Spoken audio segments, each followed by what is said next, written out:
ها دې نه علاوه مینه دې کړې ده؟ دا سوال هر څوک ولې تپوس کوي پته نشته. مینه مې کړې ده.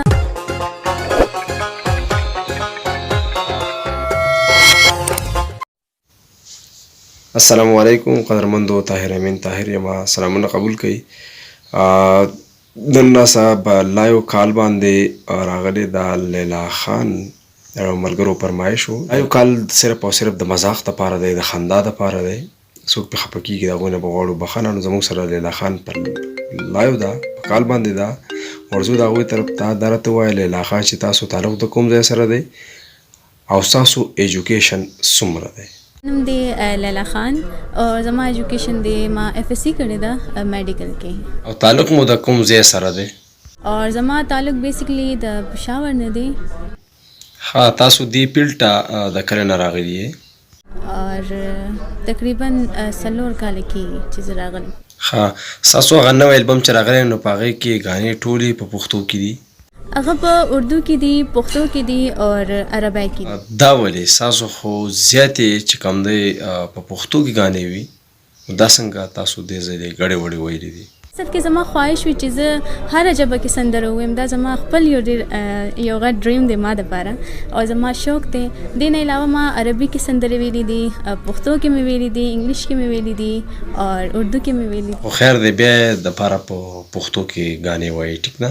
پښتو خو زما خپله ژبه ده او پښتو خو ډېره خواږه ژبه وي اور پښتو زما ډېر زیات خوښیږي ځکه چې زما خپله ژبه ده. ها تاسو سټارټ څنګه اخیستی و دې فیلډ ته چې راتلی؟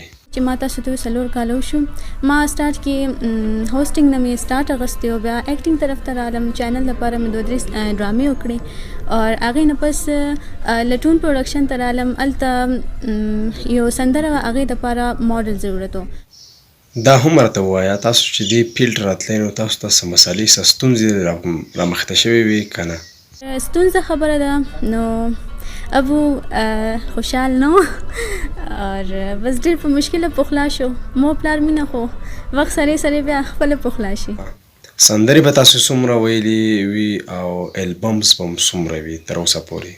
سندرې خو ما ډېرې ویلي دي. زما یو البم هم دی او دې نه علاوه موویز دپاره مې هم مخکې کار کړی دی. ډېر زیات سانګس مې مووي دپاره کړي دي. ستاسو اولنۍ یعنې فسټ اف آل سندره کومه یوه وه؟ ما سټارټ کې سندره کړې وه. زه چې کله دې فیلډ ته رالم زما فرسټ سانګ و زه لیلا یم. نو هغه مینهوالو ډېر زیاته خوښه کړې وه او هغه سندره زما خپله هم ډېره زیاته خوښه ده. که هغه زموږ د مینهوالو تاسو لږه وړاندې کړئ نو ډېره به ښه وي. ضرور. گل میں د کم سوئی رنگ د پسرلوئی خمار خمار جانانا د نظر تار جانانا لکه مجنون بده پمینا کې آباد کړم زلیلا یما زلیلا یما. ډېر اعلی، ډېر ښه، ډېر زبردست. مننه. دا راته ووایه چې د چا سندرې ډېرې زیاتې اورې او څوک ډېر زیات خوښی؟ زموږ چې څومره هم لیجنډ دي د ټولو اوازونه د ټولو سندرې زه ډېرې اورم او زما خپله خیال محمد صاحب اور احمد ګل لالا سندرې زه دا ډېرې اورم. دې نه علاوه مینه دې کړې ده؟ دا سوال هر څوک ولې تپوس کوي پته نشته. مینه مې کړې ده، خپل مور پلار سره مې کړې ده، خپل کار سره مې کړې ده. جی. او واده دې کړی دی که نه دی؟ واده خو مې نه دی کړی اور واده کې خو خیر ډېر ټایم دی او چې زه به کله واده کوم نو زما ټولو مینهوالو ته پته لګي. په اخره کې زموږ ټولو پښتنو له څه پیغام ورکړې؟